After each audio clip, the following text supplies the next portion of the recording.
This is the Tombigbee Tales, and I'm your host, Shannon Evans. I write about a small town in northeast Mississippi called Columbus along the Tombigbee River. And sometimes I write about the rest of the state. This episode is about a home in Columbus called Wisteria Place and the man on horseback.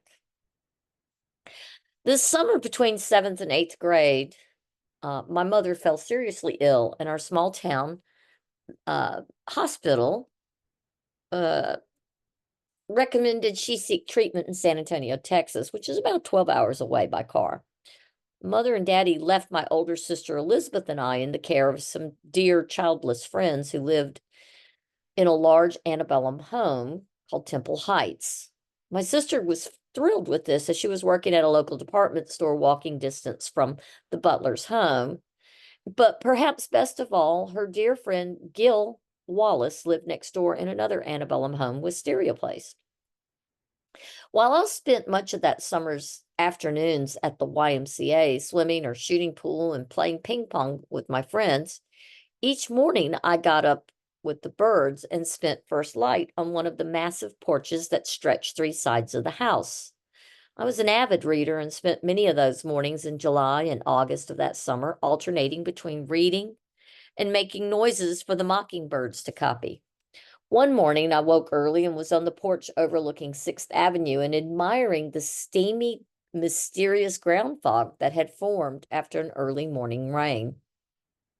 I heard a clip clop coming over the hill off in the distance. I thought, a horse? Downtown? That's kind of strange. I went to the far end of the porch and tried peering through the fog to catch a glimpse of the slow moving horse that obviously was headed my way. Maybe it was the watermelon man coming to town with his wagon, but if he was headed the wrong way.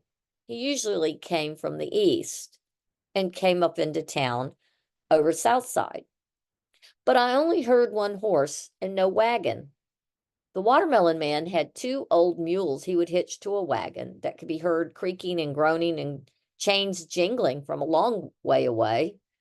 But I heard only the clip clopping of the single horse and then a nicker and a blowing from the horse as if it was laboring up the small rise headed toward me. Then the voice of a man cut through the fog, deep and with a soft Mississippi patois that calmed the horse. "Moan now, Jake. Most home now." Now I was curious. Where was the horse headed and why? I wrapped my arm around one of the columns of Temple Heights and leaned off the porch, peering as hard as I could into the mist. I could make out the faint outline of a man leading a horse toward me on the street. The horse was a roan with a black mane. The man leading the horse was a black man with close cropped hair in a white chambray shirt that was faded. I could only see him from the middle of his chest up in the ground fog that hugged him and everything else in the sticky heat of that Mississippi morning. The man turned the horse up the driveway of Wisteria Place, which had a postage stamp of a yard and no stable or barn out back.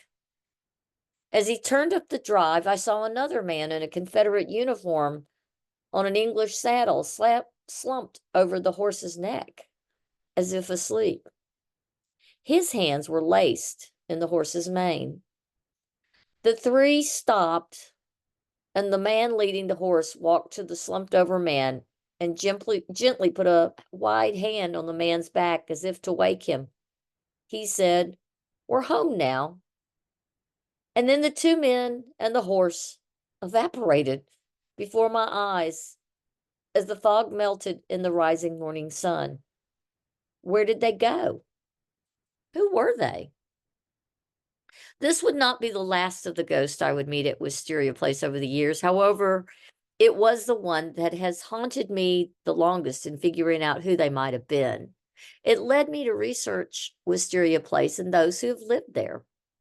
The house was originally built by William Cannon, a wealthy prairie planter, as his townhome so his children could attend school in Columbus. Shortly after moving to town, his Mayhew plantation home out on out in the prairie burned to the ground. Cannon built Wisteria Place on a half-city block lot that he purchased from the Harris family, who at the time owned Temple Heights, the home I was spending my summer in.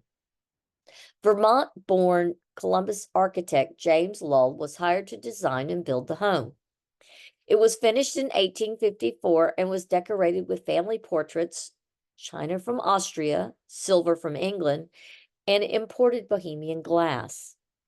Cannon would live in the home for a short time until his death in 1858.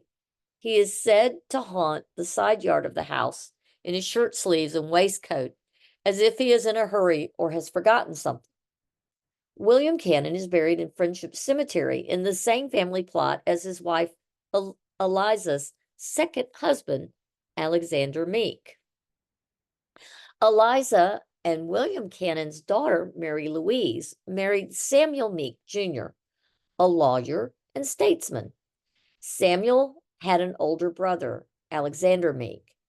Alexander Meek was an Alabama attorney who was a war hero of the Seminole Wars in Florida, a poet, editor of the Mobile Register, and Speaker of the House for the Alabama legislature. Alexander and Eliza married in September 1864, and he would move into Wisteria Place to live until his death in 1865 at age 51. Eliza would continue to live in the house until her death in 1901, and she is allegedly buried between her two husbands. However, she has no headstone, unlike the two gentlemen. So who were the men with the horses? Possibly Samuel Meek, the son-in-law, who apparently served in the Confederate Army as a captain of the 1st State Troop Infantry in 1864 and the 1st Battalion State Troops Infantry for 12 months prior in 1862 to 1863.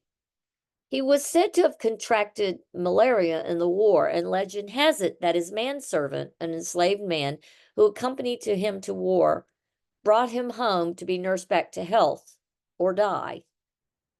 Samuel Meek would live until 1901. However, he was said to be plagued by the fevers of the disease off and on for the rest of his life, and that would eventually weaken him so much that he would die.